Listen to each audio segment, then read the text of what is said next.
Welcome to the Intuitive Rising podcast. I'm your host, Amy Brooks. This is a podcast that invites you to remember who you are, return to yourself, and rise into your highest and best soul self. Every week, I will be sharing inspiring conversations about topics that hold keys to your awakening.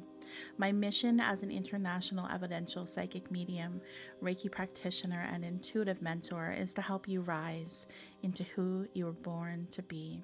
Enjoy the show. Hello, everyone. Welcome back to another episode of the Intuitive Rising podcast. I'm your host, Amy Brooks, and today we have a special guest come on. We have my friend, Nikki. And Nikki is someone that came into my life maybe about 3-ish years ago, I feel. And she came into my life through I feel it was a mediumship demonstration. We will get into this, but this is how I met Nikki. She's been a client of mine off and on. I've connected with some of her family members as well.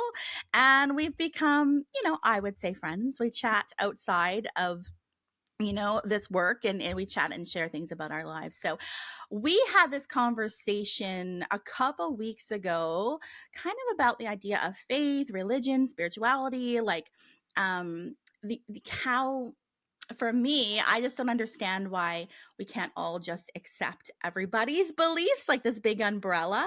Like, why does it have to be so black and white when it comes to things like this? And this is something that we'll talk about over time.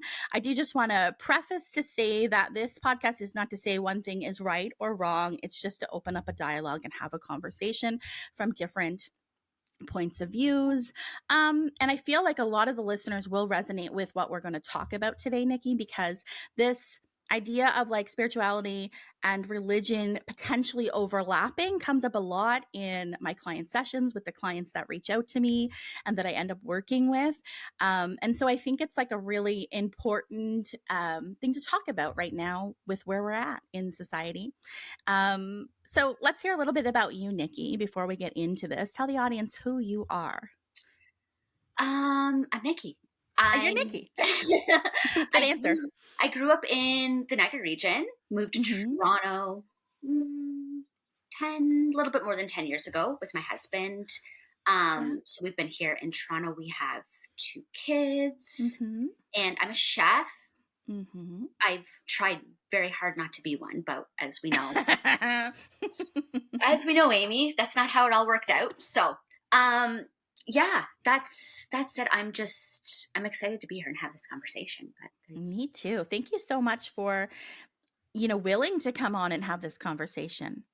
We were kind of talking about like, I don't know why it's controversial, but it is. And I think it's just because you and I are quite open-minded about the topic, being able to look at both sides and seeing truths in both, but we come from different kind of backgrounds.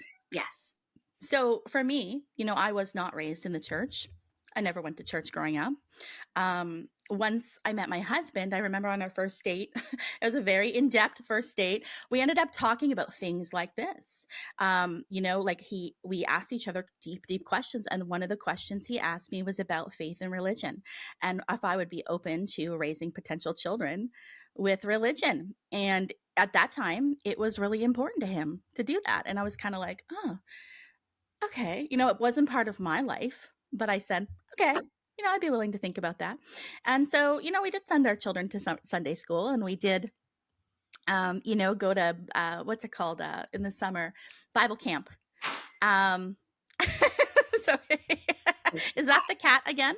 Yeah. Yeah. Nikki's cat is acting a little crazy, but that always happens when I get together with someone and we talk about energy, or we're both kind of like energy sensitive folk. The animals go crazy in the background. I don't know what it is. Don't worry about it. Yeah. So let's talk a little bit about your background, Sure. Your formative years. So you did grow up with a religious background. Is that correct? In an interesting way, because I think a lot of the people who grew up in a religious household they went to church and they did the things because their parents were like, you got to go. And for me, it was more like, do you want to go? You make the choice, right?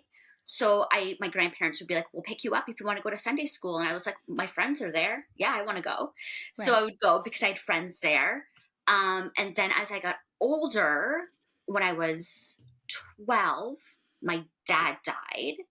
And then I Mm-hmm. remember so that was like in May, my dad died. So like in the September going back to school, friends again were like, we're going to youth group. Do you want to come with us? And I was like, I get to hang out with you at school and after school. Mm-hmm. Let's go. Sign me So up. then I started going to youth group. When I was probably in grade 8.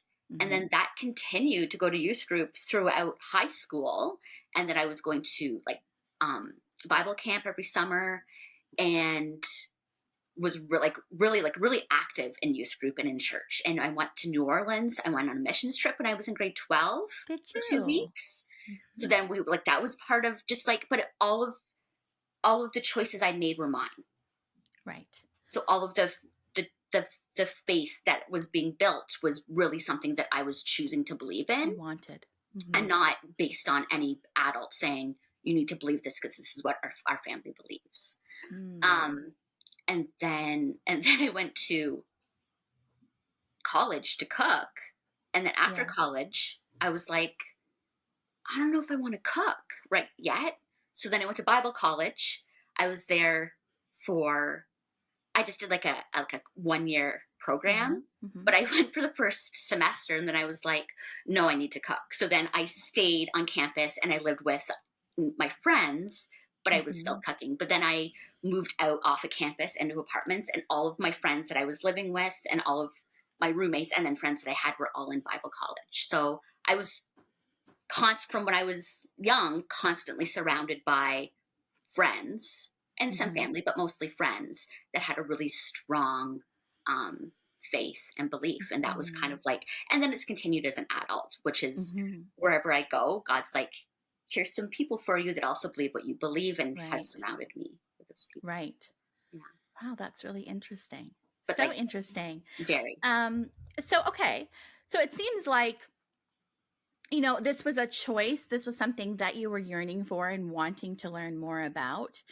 Do you think, because I know this might be a question that's hard to answer, but because there was a choice in your, like, rather than it being forced on you, do you think that has created some open-mindedness about it too? Like, it wasn't something that was like, you have to do this. It's like, I'm Yeah. And choosing it's to do because this. I didn't have to believe a specific way. And I think Right. like I can Yeah. just like my husband, for example, his family grew up in a very Catholic church setting, Right. but like you all believe the specific way with these Yes. specific rules. Where it It wasn't was like that for more me. open for you. It was very like I got to not choose, yeah, I guess choose what I wanted to believe, but like how I believed it, and then um having the space Mm-hmm. for me to kind of explore the Mm-hmm. boundaries and how I wanted to believe was Yeah. available to me. Yeah. Yeah, yeah. As you were speaking and you were saying that, because I didn't know that about you. Like, I knew that you had grown up, in religion, going to church and to Bible school and all that stuff. But I didn't know that it wasn't something that you kind of were, like. I didn't know there was a choice. Is what I'm meaning to Yeah. say. So that's really cool, Yeah. and I do see how that could maybe foster a little bit of, I can believe what I want to believe, how I want to believe it. Yes. Yeah, I can There's more definitely see that. openness and Yes. a lot more openness, a lot more like, Mm-hmm. you know, yes, the Bible does say some very specific things about what we should believe, but Right. like believing that God fits into this little circle is really hard for me to do. I think that Mhm. it's bigger than what we can ever Yeah. grasp. Mhm. Mhm. I agree.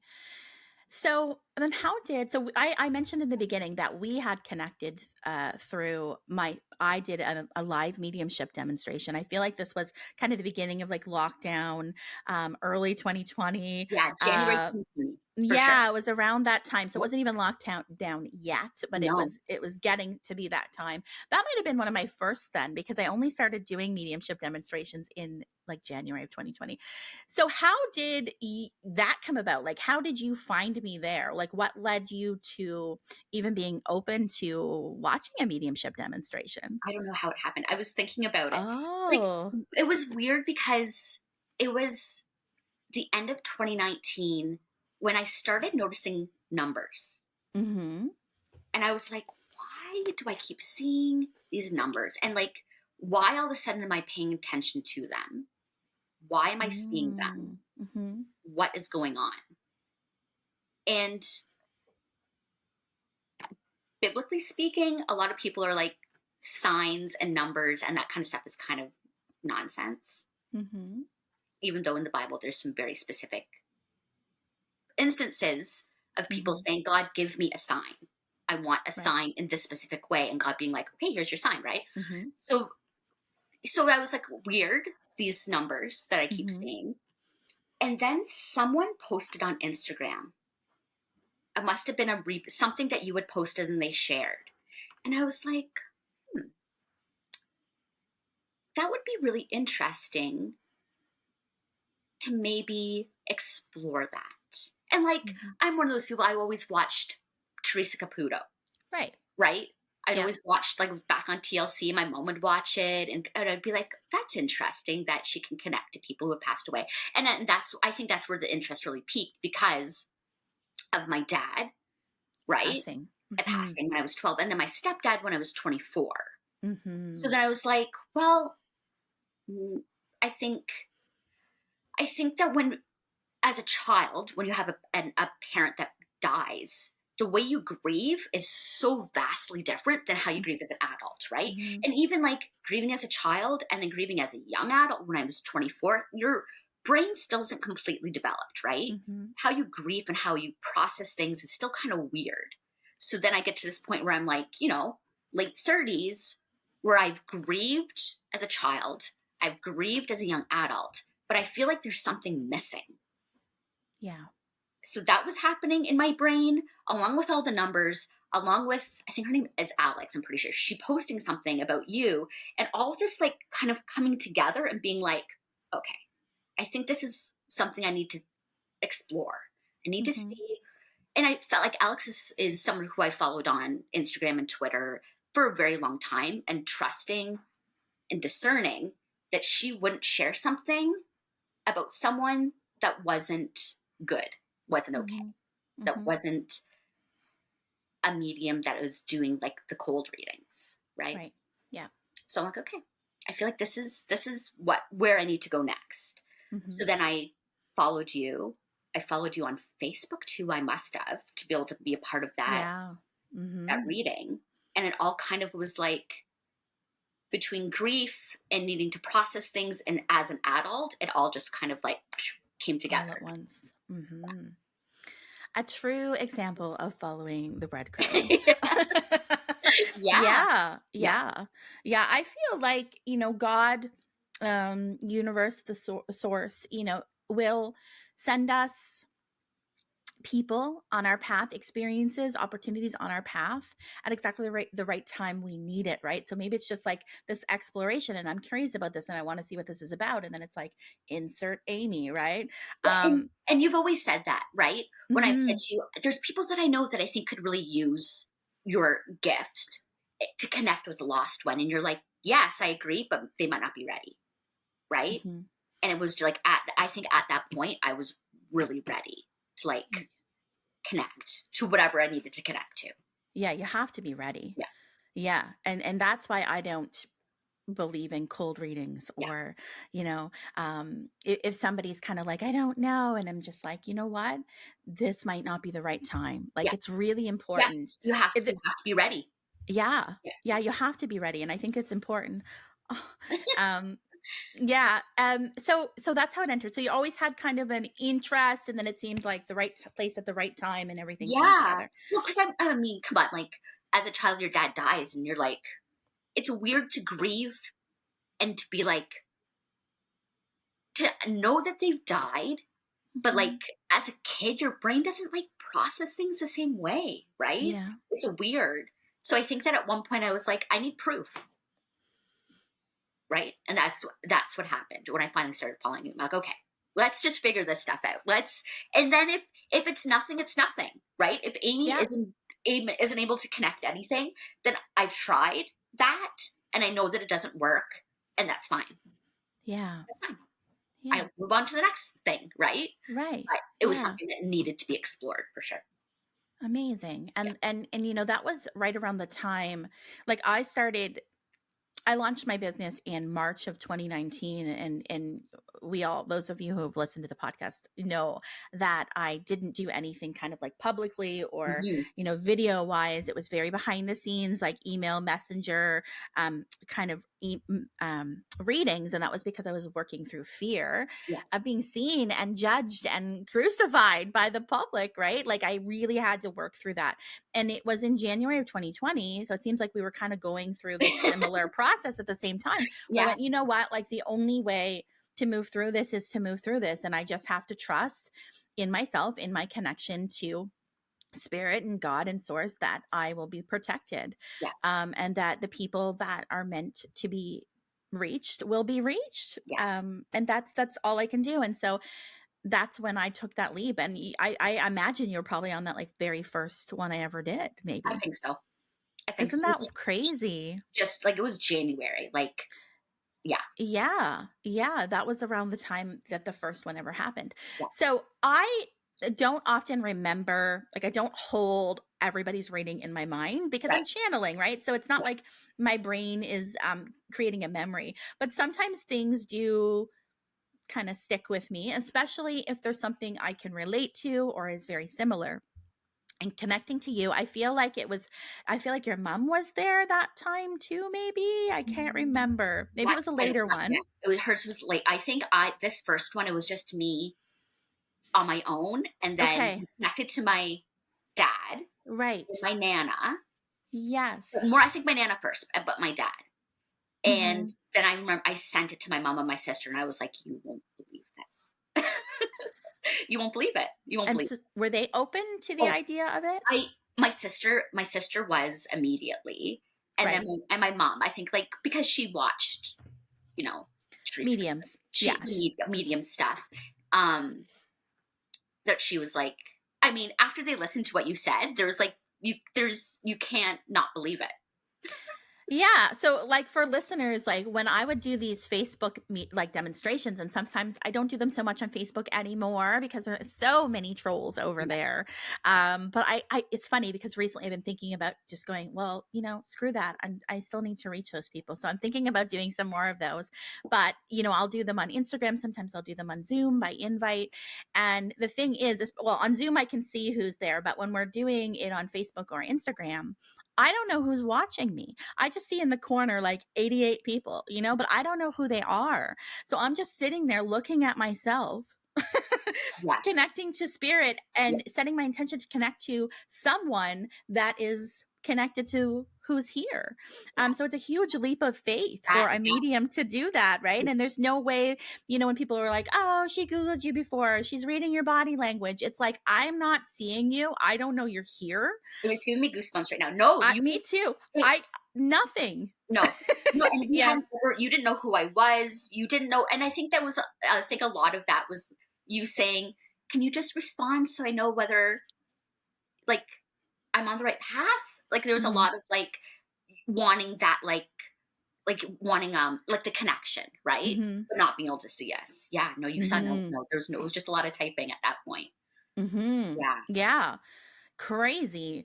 Um but you did. Yeah, mm, because you're like, yeah, you talked, definitely my nana, yeah, and definitely my dad. Like right mhm. immediately. I think that was one of the first, when you did the reading. You didn't read many people that night.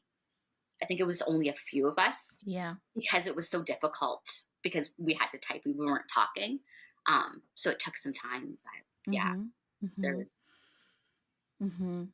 Yeah, and sometimes when you're doing a live demonstration, whether it's like online or you know in a event center, like when if you go see like Tyler Henry or Teresa Caputo, yes. that's a mediumship demonstration too, in the sense that like it's not a booked reading where like you know you're getting one. It's like we go where spirit takes us. Hmm. It's the same thing but virtually, right? Yes. Um, but yeah, you I trust though that like who comes through in spirit, whether or not it's like for you and you know it's for you, because I get really specific, even if you're like, oh, but like this is similar to me too, and this is similar. Like I feel like spirit is so intelligent that they'll be like, okay, there's a lot of daughters here that have dads in spirit, right? So it's like you can take a message. That happened at your last reading you did on Zoom. The one that where you at the end where you talked about your nana. That one when we were all there. At one point, there was at least 4 of us that were all like, it's me, it's me, it's me, it's me, it's me, because it was Yeah. all very similar situations. Yeah. And then it got more Yeah. specific. So we knew exactly who it Yeah. was. But yeah, spirit will do that too, right? So that the collective, the group will be like, oh, Yes. even though Amy didn't like single me out, I know that that was a hug from my dad or my Definitely. grandma. Yeah. Yeah. So have you had any challenges? Now that you're like open to this, you've had the experience. It sounds as if you believe that Mm-hmm. that the ability to connect to those who have transition to the spirit world is possible. There's a belief there through Right. your experiences. Yeah. Have you had any challenges in your own life or like with acquaintances or friends or what have you, where you feel like you can't tell that to them? Or has anybody ever been like, oh, like when you've expressed something to someone about this? It varies, right? Yeah, I have a sibling who's like, this, no, no way. this is Mm-hmm. a big no. I don't like, don't talk to me about it. I don't believe it. Mm-hmm. And then other friends who are like, because of my Bible believing beliefs that specifically say that mediums are a big no, there's no way that what you're doing is good.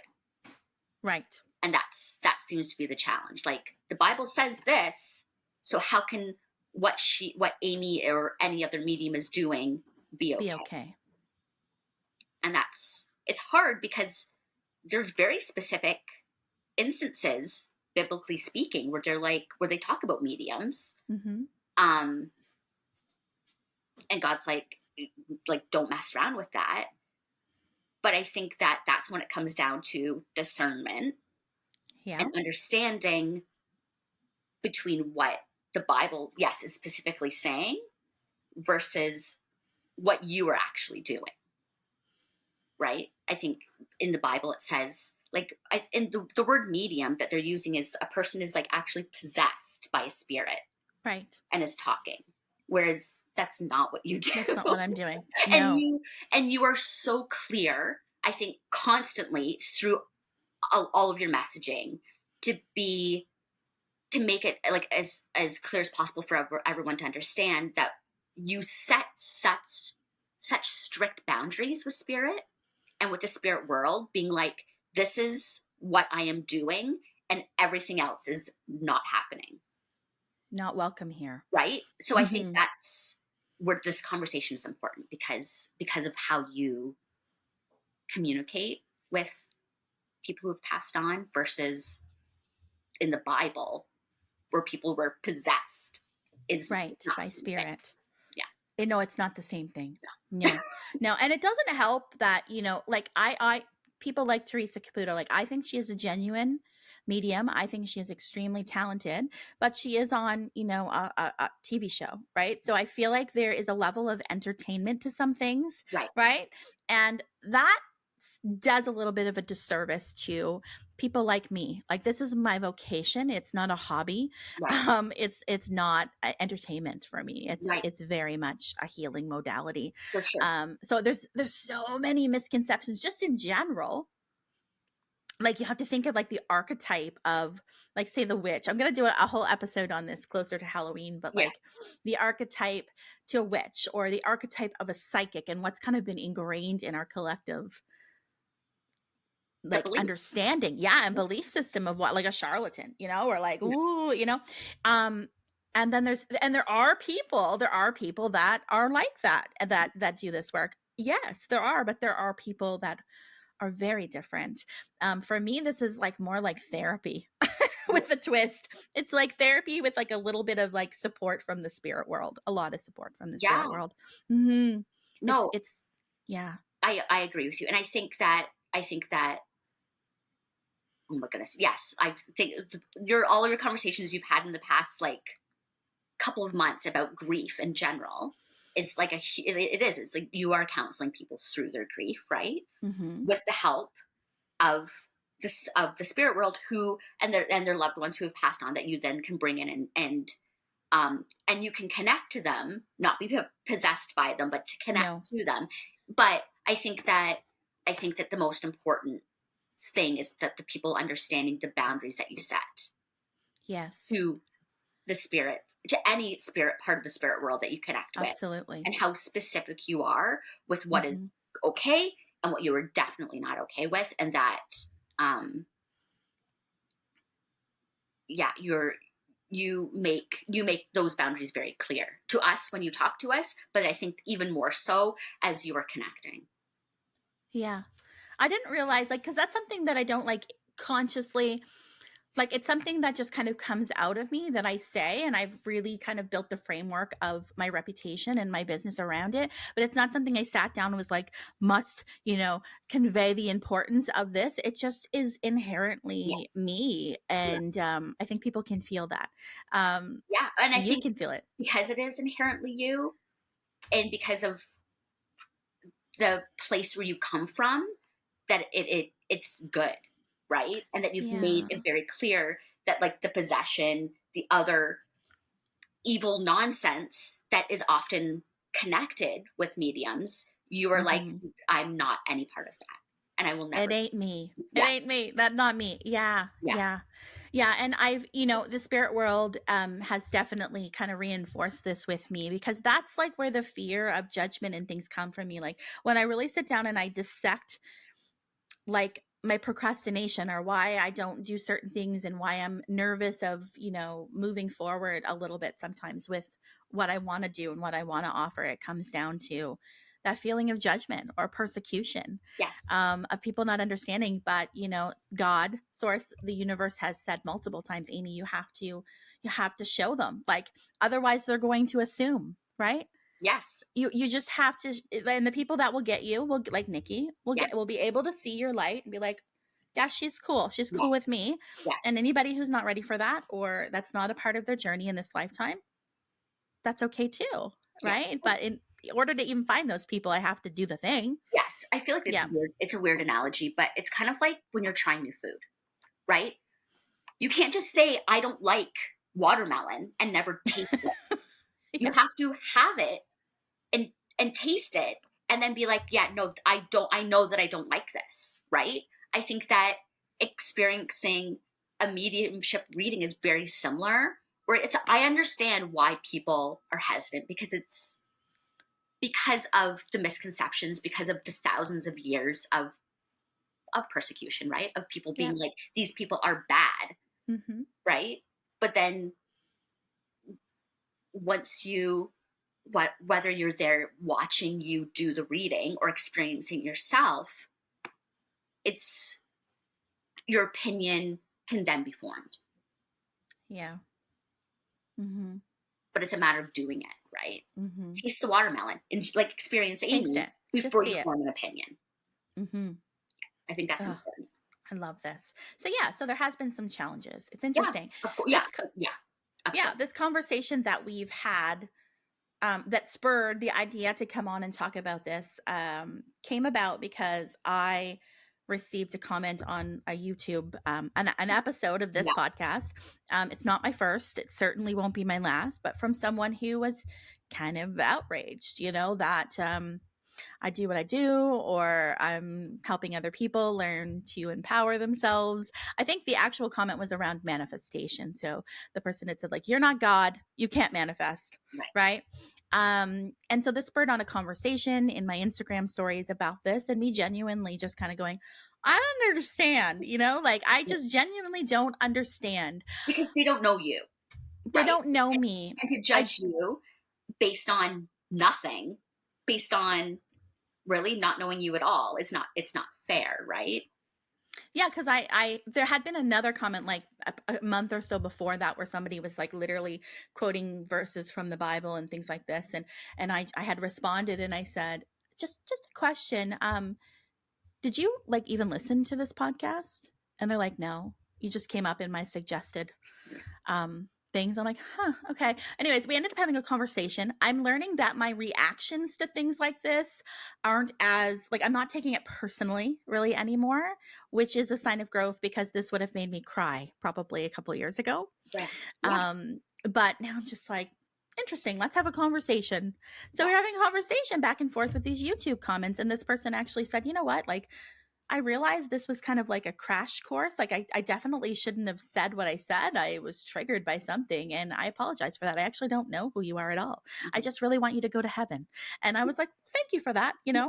Yeah. And that was it. And I remember thinking to myself, well, that gave me a lot of hope because this person literally apologized to me, still stood firm in their beliefs and I stood firm in mine, but we Yes. were able to have a conversation, an intelligent conversation. Nobody was pointing fingers at anyone. And it was like, wish you well, take good care. Yeah. And I And was like, it should that's, be a lot more of that's, that, right? yeah, It's like that's what not I good. want that to be. Yeah. It's like, this is not about like religion is bad or mediumship is bad. It's like, they're different and we feel different. Maybe people feel differently and like that's okay. Yeah. I just I don't get it, and I feel like this should be more of a conversation. I know my intentions.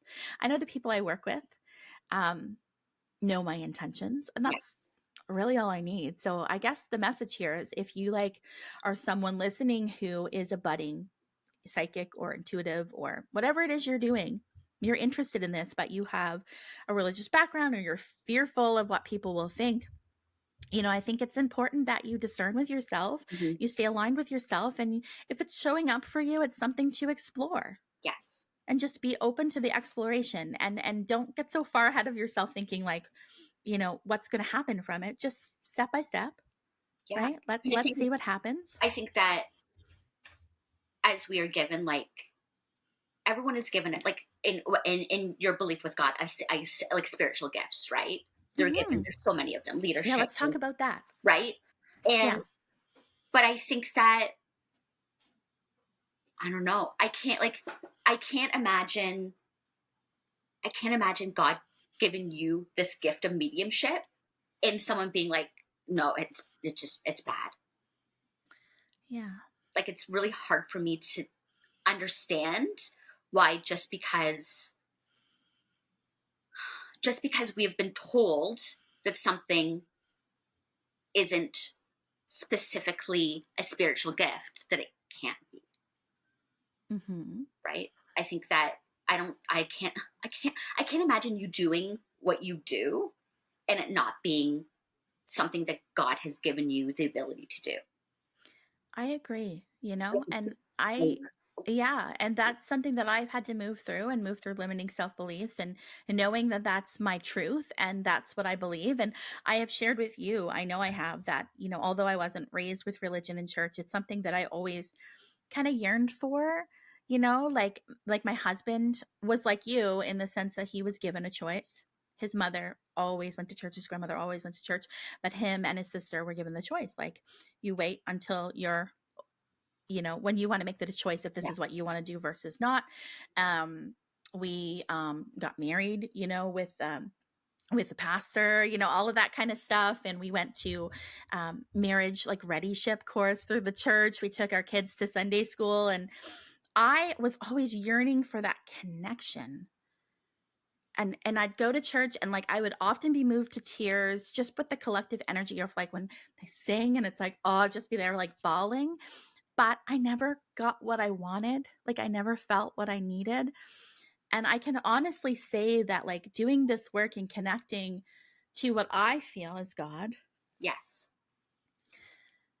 has made me believe in God, yeah, right? And like I don't know how that can be wrong.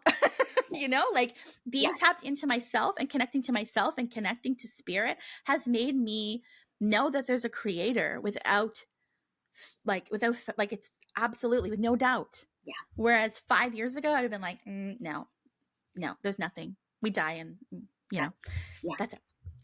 It's totally changed my life. And now I feel that closeness and I feel like, I feel like a lot of us, we go to church and we're meant to be more like mhm, God.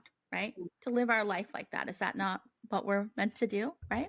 What would Jesus do? Yeah. Right? And Yes. for me, I'm like, now that I'm doing this work and I'm connected to myself, like I feel like my intuitive voice is connected to the voice of God, Yeah. right? Like I feel like that's why we have an intuition and a gut feeling. Yeah. Without a doubt. Yeah. Yes. You agree? Yeah. Yeah. So for me, I'm like, I feel more connected to that God energy because I'm listening to my intuitive self. Yeah. And And but was it something that you and I had read? And I'm trying to, I don't know if it was in Florence, Shin, if it was in her book, Scoville Shin.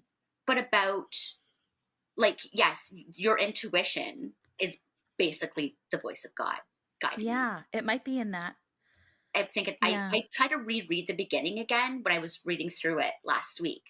Um, but I've always had like through like as I got older and as I realized I had a voice, an intuition in my head to listen to, I was just like, it's God. He's talking to me. Mhm. Obviously. Why wouldn't he be Mhm. talking to me? Right. And then as I've worked through my faith, I continue to believe that it is God. But Mhm. as I've matured, I've been like, this is my intuition. The need to connect to it and the need to listen to it has become even greater. And to Mhm. understand that it is guiding me and it is Mhm. giving me breadcrumbs for a purpose, right? Because Yes. there's a place, there's something that needs to happen. So I need to listen to it. Um, Absolutely. but yeah, I think that we can call it our intuition, we can call it God, the Holy Spirit, like whatever it is, it's the Yep. same thing. For me Right? too. For me too. Yeah, It really truly is. For yeah. me, it really is. Do you believe, you personally, your personal opinion in your life, do you believe that prayer and manifestation are kind of sort of the same thing? I mean, Depending on the person's intentions with their manifestation, well, maybe. I think that's what all intention is like. When I It's was talking to you about intention, like, yeah. why are you doing what you're doing? Why are you connecting to people who have passed on? What is your intention, right? What's your It's good. intention? It's to help Yeah. people heal, right? That's Yes. what it really boils down to. But I think, like with prayer, for my specific religion, when you're praying, you're talking to God, right? Whether you are being thankful for the things for anything, or you're asking for things, or you're just like being with God, right? Mhm. In prayer, when Mhm. it's just like, um, yeah, just being there, right? And Yeah. praying. It's not about for any specific purpose. It's just being in it. But I think that with both prayer and with both manifesting, we are like asking for things, Mhm. right? And God says quite a bit, like, tell me what you need. I Mhm. want to hear it. I want to hear specifically what you want. And I think manifesting is Is that. specifically asking for what we want. Yeah. And being open to follow the signs, the breadcrumbs, so to speak, to lead you to Where we're supposed to go. where you're supposed to go. Yeah, Yeah, intention, I you know that I say intention is everything, it is. right? And your discernment will tell you that. So Yeah, your discernment is, this is for me, am I ready for this? If so, who is the right person to do that work for me? Like, that's so important. There's yeah, a whole spiel on my website about that, like in my FAQs, literally about, I might not be the right person for you, yes, might be someone else. yes, Make sure that I feel right for you, yes, like use your discernment, because I'm here to empower you. yes, yeah, Yeah. And the archetype type of the psychic is to disempower you. yeah, Yeah, it's like the opposite. yeah. Um, so let's talk about how, if at all, your intuitive or spiritual practices, or like just open mindedness about your experiences Hmm. with tapping into your own intuitive voice, or manifesting, or having a reading, or whatever, has enriched your life, if at all. Okay. So I think that if I go back and I can see, I've always been able to pick it because there's many verses where they're like, acknowledge and acknowledge God in whatever you're doing, and He will point you in the right path, right? Mm-hmm. Um, so I've always had that like mindset. of like, I'm going to acknowledge God in all the things that I do and pray through all, like in all the places where I am and what I'm doing, and know that wherever I'm going next, there's a reason why I'm going there, right? And I can see the things that in my past that have happened to bring me to the places where I've been. And I've prayed and I've listened and I've waited to see where I'm supposed to be going. But then I feel like with the readings that I've done with you, it's like extra bonuses, like extra bonus bits from God, being like, you've followed the breadcrumbs, you've listened to me, but now there's a new way I'm going to talk to you. I'm going to use these people to bring breadcrumbs to you, but it's going to be in a way that you've never experienced before. So that's when with the readings with you, the first one with my dad was just like kind of introductory, right? But I feel like the breadcrumbs really started when I did the podcast with you and Aaron. Right. So that was on the other podcast that I co-host with Aaron, Soul Rising. And that was, I feel like 2022 or was it 2021? I don't even know. It was July 2022. Okay. So it's over a year ago. Yep. A year and a bit ago. Yes. Yeah. You won a reading with us. And we did this is a great segue to something that we were talking about in the DMs before the chat here. Yeah. So Nikki was a winner, random winner. Yes. And she came on live on the podcast, and which was so brave of you to do. Not everybody would want to do that. And had a reading. It was like 2 episodes worth of reading. It was long. A lot. It was a lot of stuff. Because Aaron and I are both kind of in depth. So there was a lot of stuff that came through. There was a lot of information from my dad, from my nana, from my stepdad. There was a lot of stuff that was like given to my mom and for my sister and for my brother. But I think that like the wild breadcrumbs really dropped through when you were like, your nana is saying that you need to paint your kitchen green. I literally wrote this down. Green kitchen. I have it in my notes too. It's in my, and I was like, what in the world? And you were like, you're going to cook. And I'm like, no, I'm not. She was telling me, Nikki's going to work again. So you used to like be a professional chef, right? And then you kind of stepped away from it because it was stressful. It's stressful. And I have kids, and it's just like, it's not a conducive job to like raise a family and to do, because in a kitchen, in a restaurant, you work 14 hours a day. Like you don't see your family. You don't have a life. You are living a bubble of cooking, and that's it. So, but it was a thing. Like you stepped away from it because it was stressful and wasn't overly conducive with your life at the point. But it sounds like it was still a bit of a vocation or passion for you, because earlier you even talked about how you decided not to do cooking, to do the Bible, and then you came back to cooking, right? So it's always been in your life. No matter how hard I try not to cook, it keeps coming back. It keeps coming back.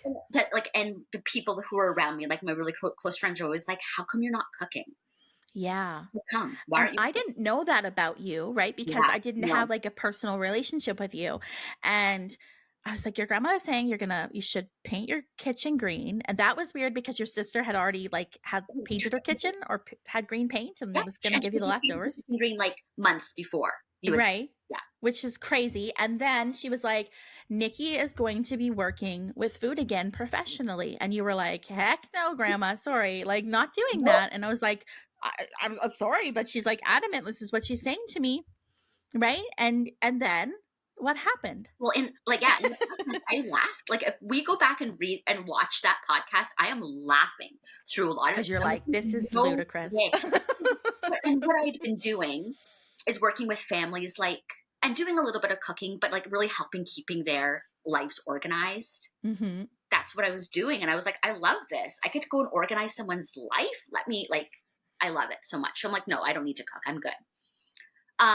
So that was in January.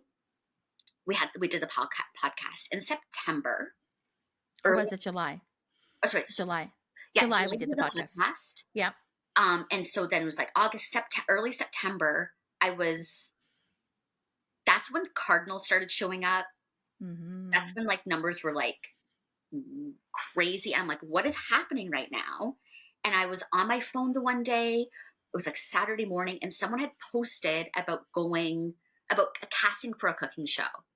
And I was Mm-hmm. like, why the heck not? I could submit pictures, I can do all these things. Let's go for it. And in my casting self-tape video, the thing that I talked about was painting my kitchen green. And I was like, this is so weird. They're going to be like, who's this weirdo talking about a medium telling her to paint a kitchen green? But I was like, I'm going to talk about this. This is fun. This is weird, but Yeah, it will make me maybe stand out or get some yeah, attention. Plus, it's true. That was the first breadcrumb. it was the first one. And Yeah. then that was early September. In middle of November, we taped the show. Isn't that crazy? And as we're taping the show, and as I'm cooking against these two chefs who are like really good, really, really good chefs, like accolades, and I'm cooking and competing against them, cooking just as well as them. I'm like, Mm-hmm. okay, Yeah. okay, maybe I should cook. so Yeah. then, so then, like, just like my life was kind of like, and things kept happening to the point where I was like, I'm gonna cook. I'm gonna do it because I have no other choice at this point. Everything was pointing in that direction.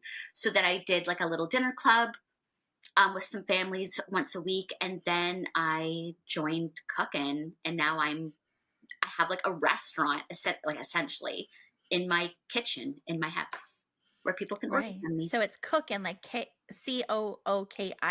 Yeah, with like it's a an little. app. And It's an it's app, in Toronto in the GTA.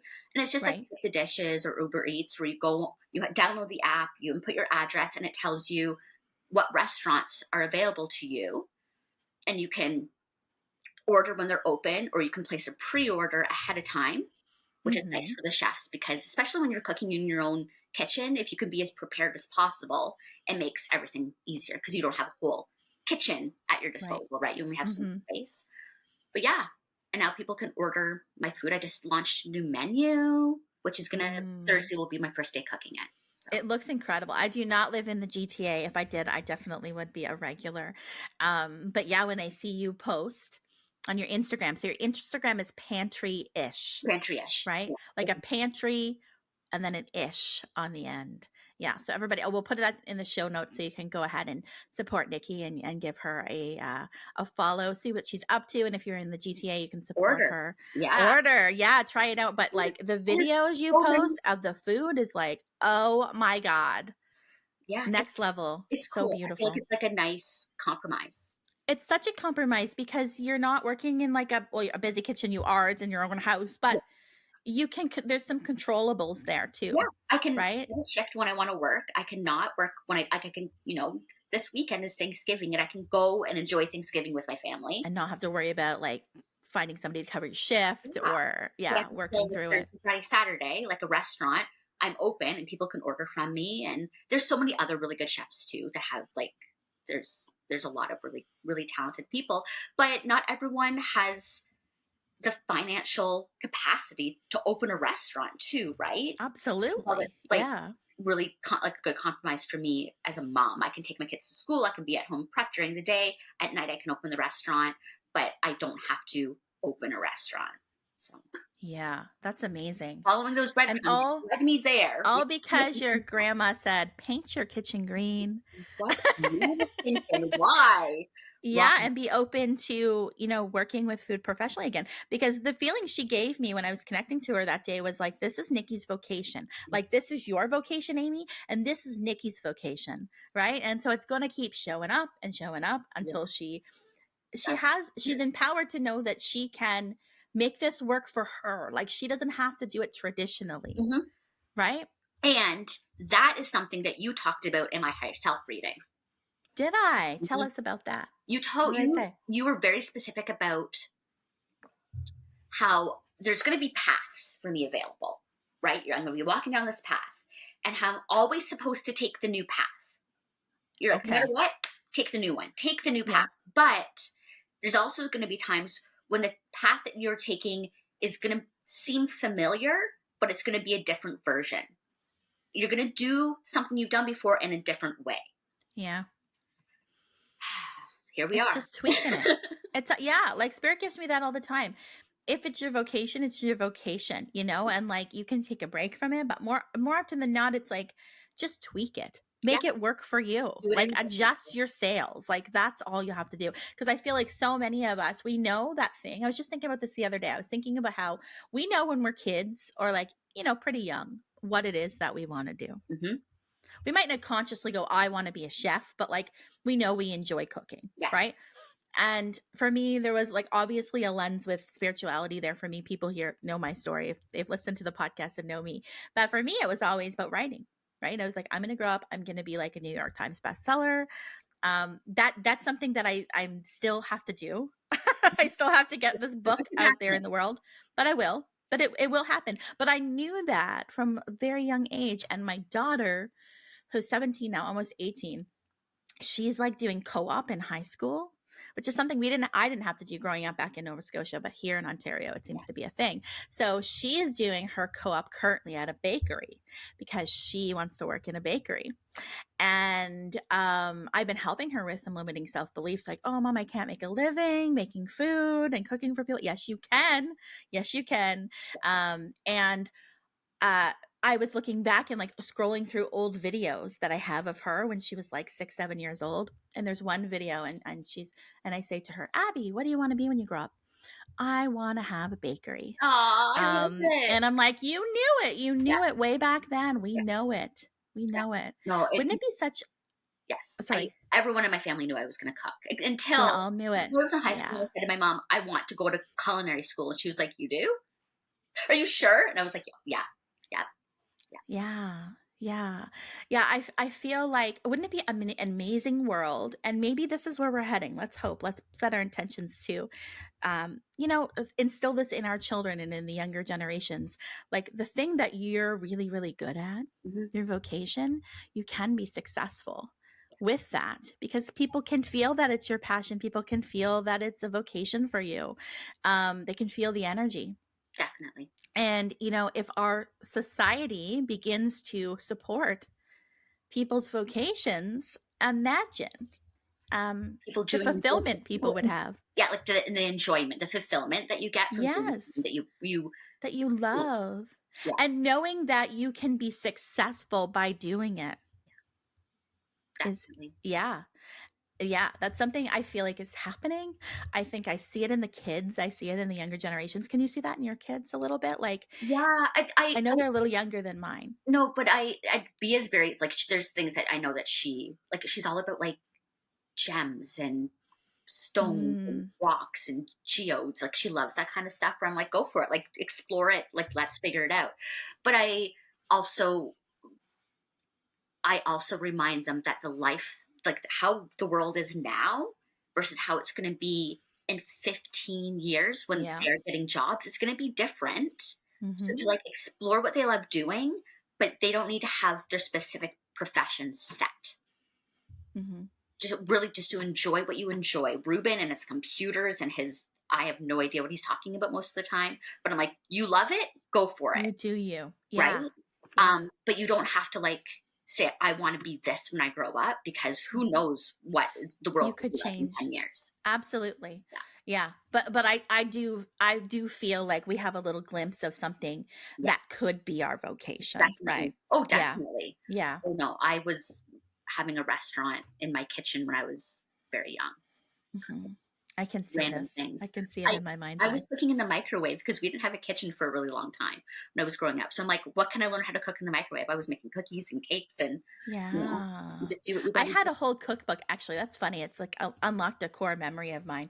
I remember I got this cookbook from the Scholastic Book Fair. I can still see it in my mind. It had a green coil, like a spiral, and it was all sticky. I'm sure the pages are all stuck together wherever that is somewhere. Hopefully it still exists in my mom's house.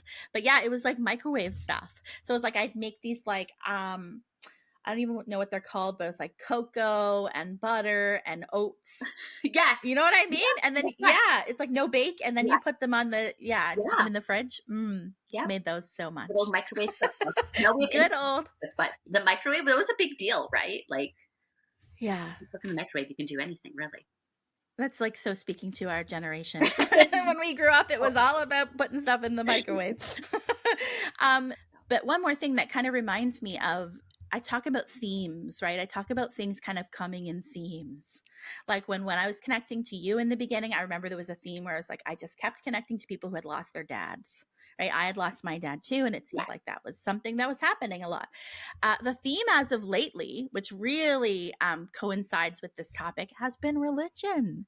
Yeah. So, like, in the last 2 weeks alone, I've connected to a couple ministers in spirit, a couple pastors. I've done a reading for a pastor.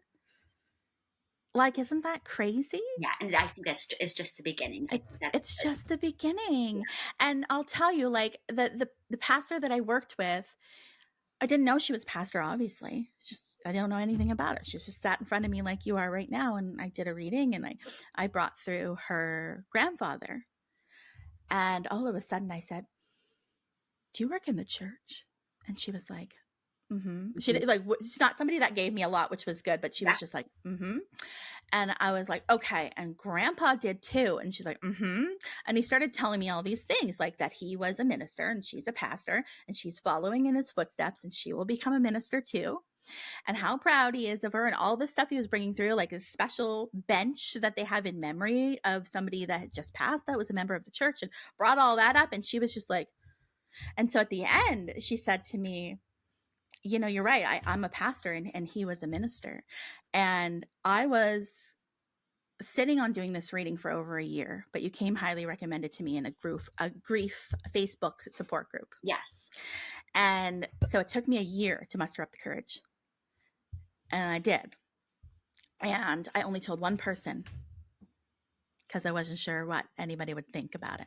Yeah. And I didn't want their feelings to affect how I went into it. Yes. And we both agreed, like she said, like her and this one person that she told, both agreed that there's no way that her grandpa would come through. Like other people would come through, maybe, but grandpa would not. Because grandpa was, yeah. Because he was a minister, yes. Right? Yeah. And so I connected to her aunt, who was her grandpa's daughter, did a reading with her aunt. And then I said, her dad's here.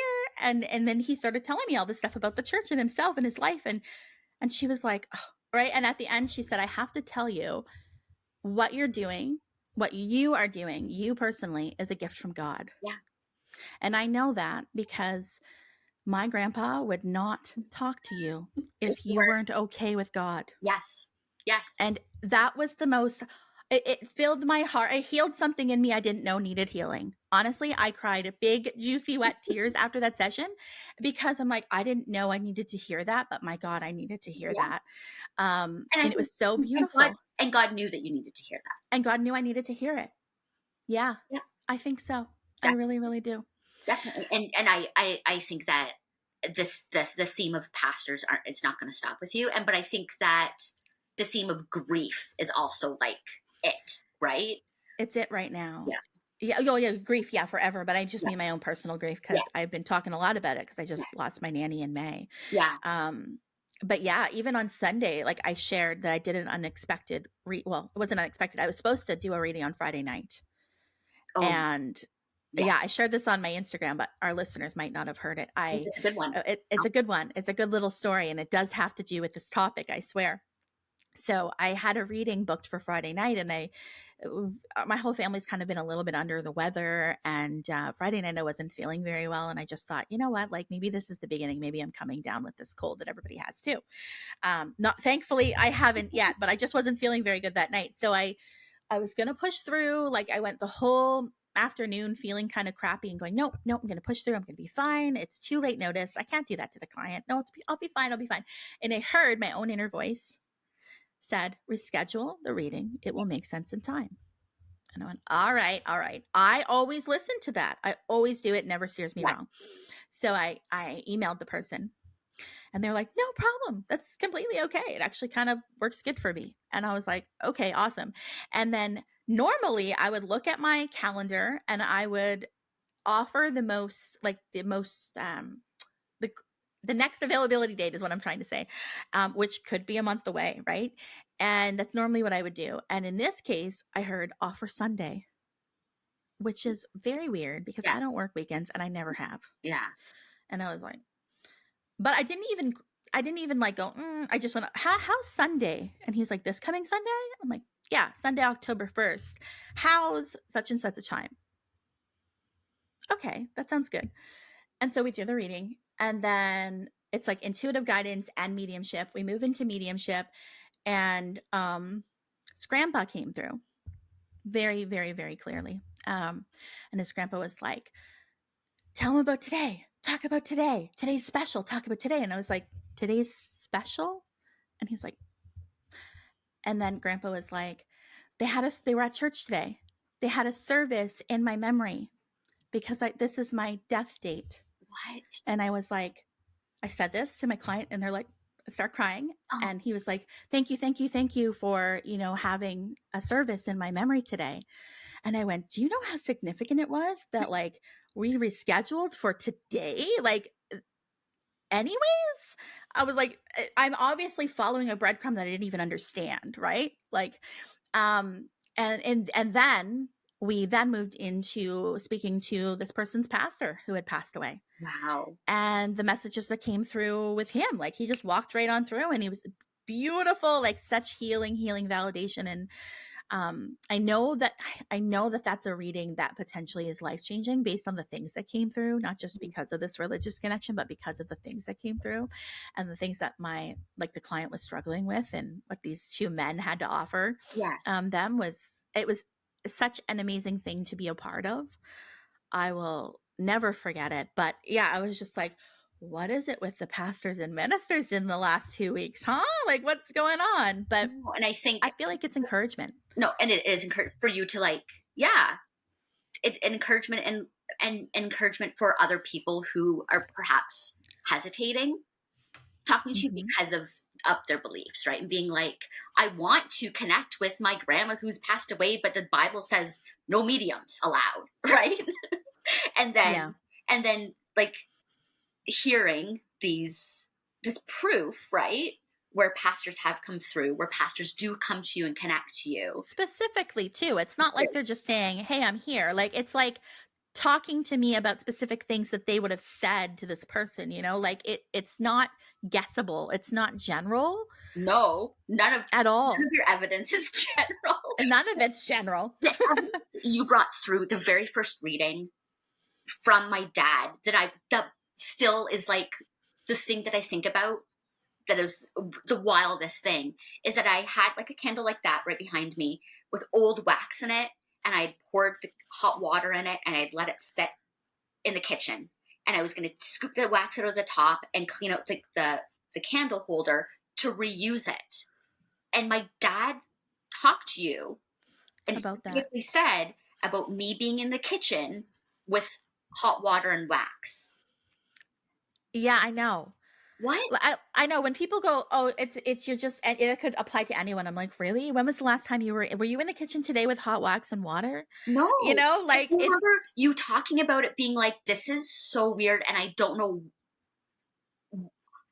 why, not only why is he bringing this up, but like, why are you doing it? It was kind of like, why is he telling me you were in the kitchen with wax? To show you that he was with you. Because it was so randomly specific. Mm-hmm. Right.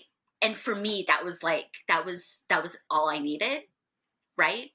But I think that there's going to be a lot more people that are going to be like very like strong Bible believing people that are going to come to you and need these readings. And obviously I think it's because of the healing that comes from the readings that you do.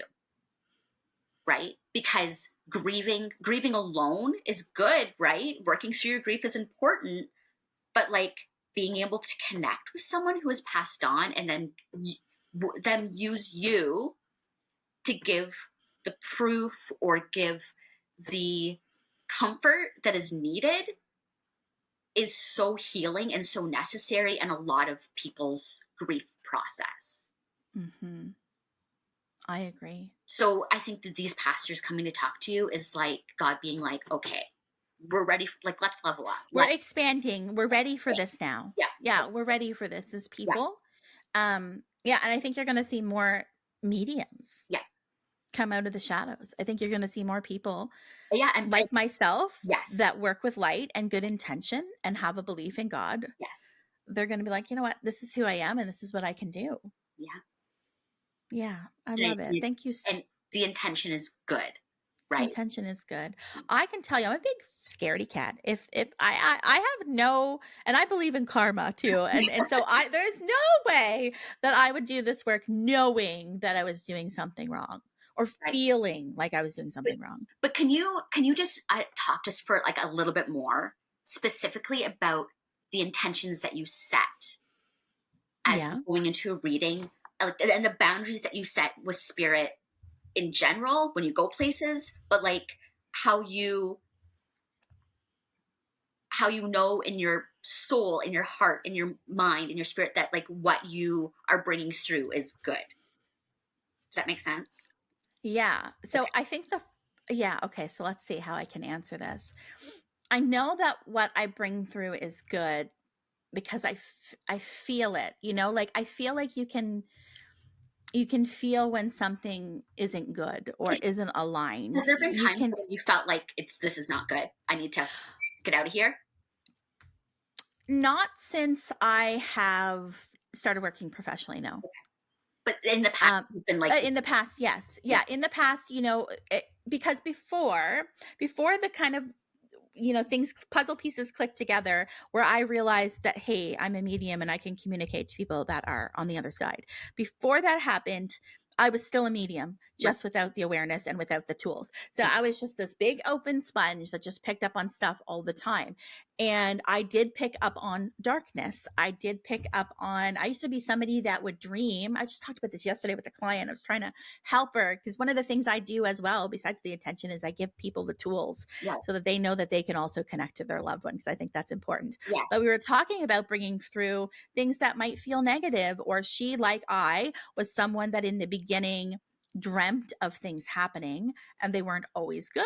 Right. So I had shared with her that a couple days before the big earthquake in Japan in 2011, there was a tsunami that happened very soon afterwards. A couple days before that, I dreamt of it. And it was like as if I was there, and as if I was being carried out to sea with the tsunami. And it was extremely unsettling. And I felt very strange for days. And then that happened. And I was like, I dreamt of it. Like, why? And, you know, there was occasions like that happened quite often where I'd pick up on something that was about to happen, some sort of natural disaster or something. And I'd be like, I remember once going to the mall and having this really off-putting feeling that I needed to get the heck out of it immediately. And then there was like a robbery within an hour. Yeah. So yeah, I think that's a good thing to be aware of though. Like I'm glad my intuition, but like just picture just being bombarded with negative kind of energy all the time.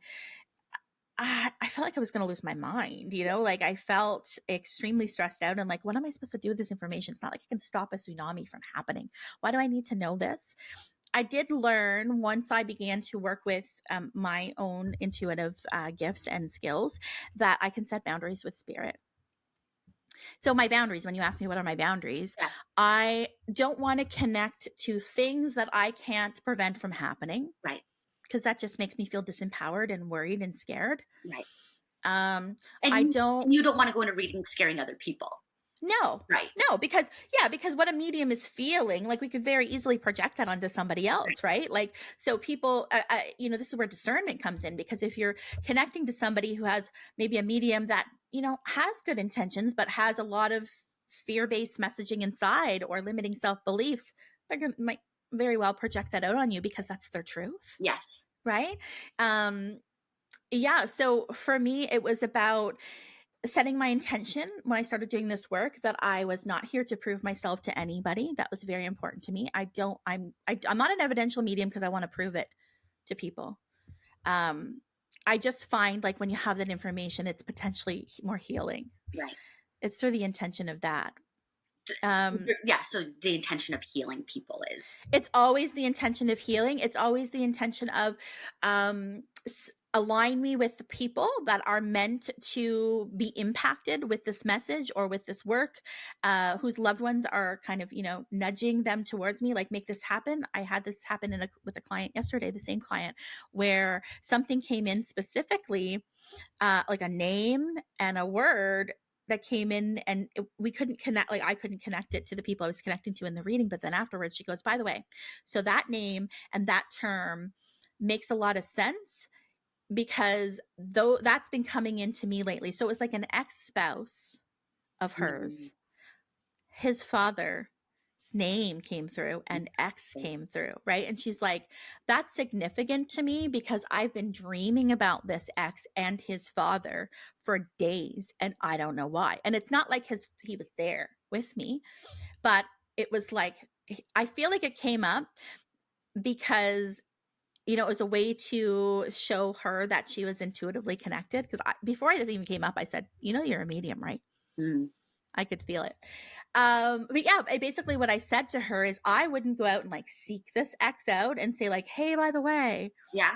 your dad's coming through to me. Right. Right. Because that's cold reading. And I don't believe in doing that. So I said, what I would do was speak to this man in spirit Yeah. and say, hey, if you would like me to convey a message, if he's ready for it, you orchestrate that and make it happen and I'll do it for you.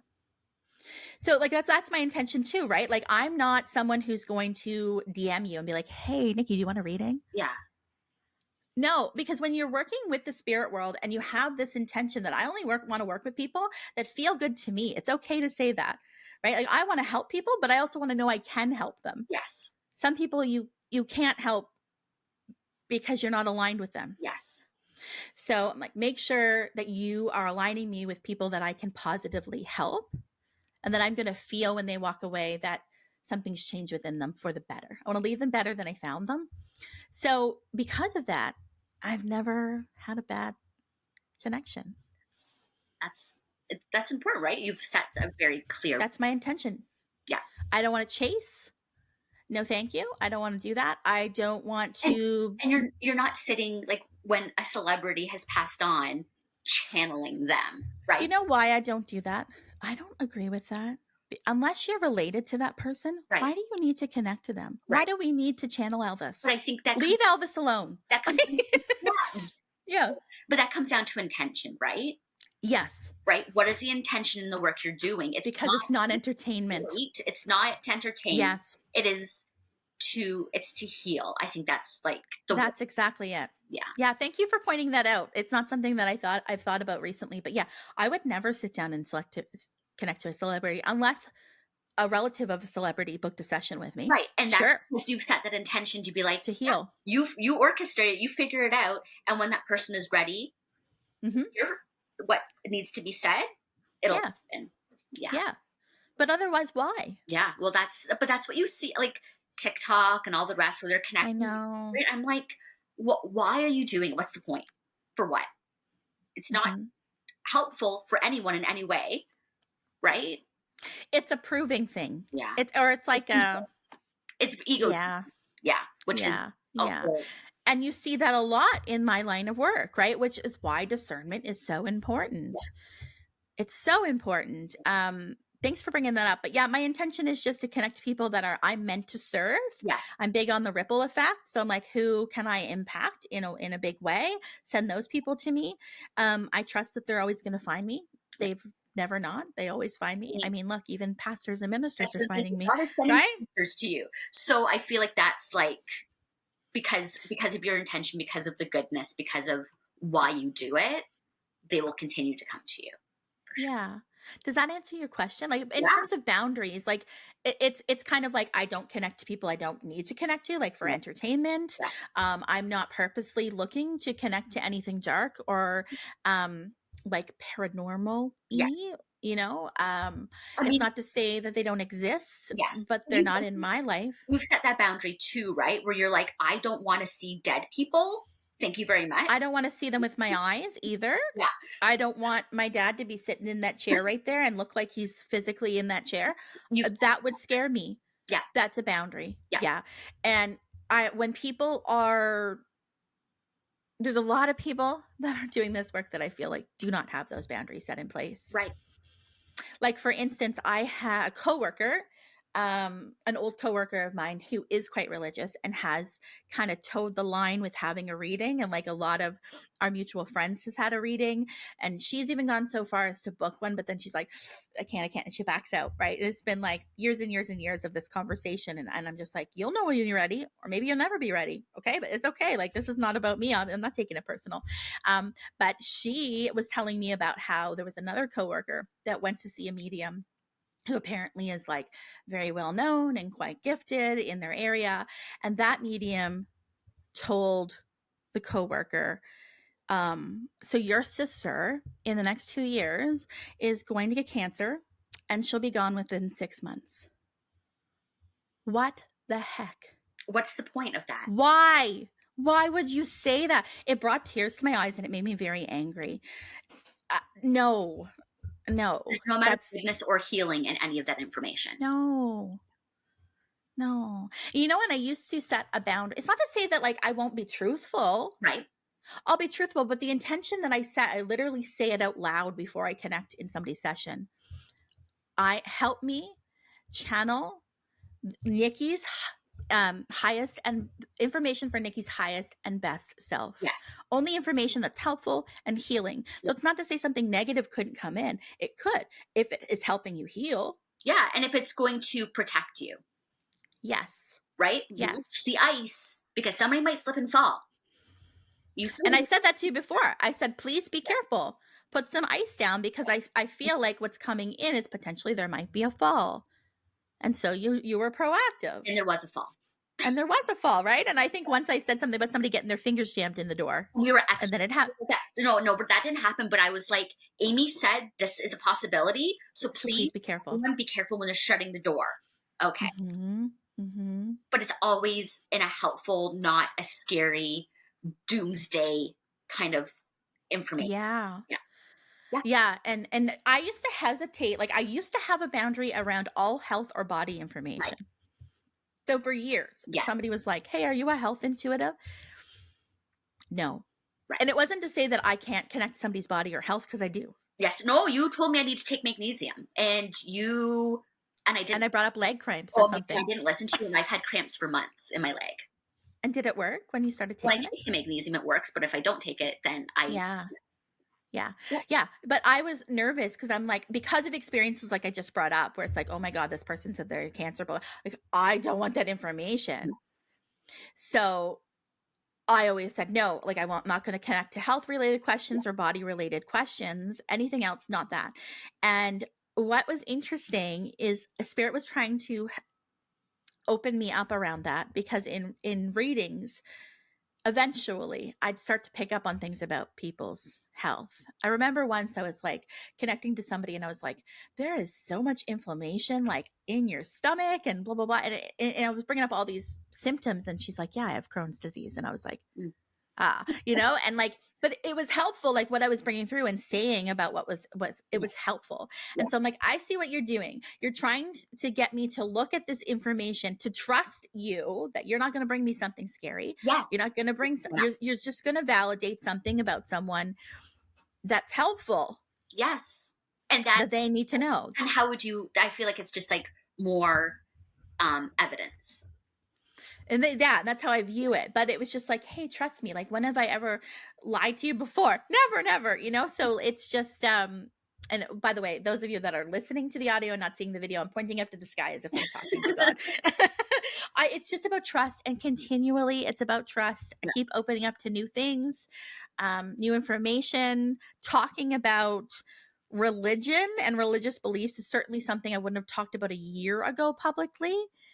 And to put it on YouTube, where I get most of my negative comments, this will go up there. Yeah. And if you're listening, thanks for making it this far, you know? Well, 120. You look at the numbers, okay, Nikki? 220, I wrote them all down.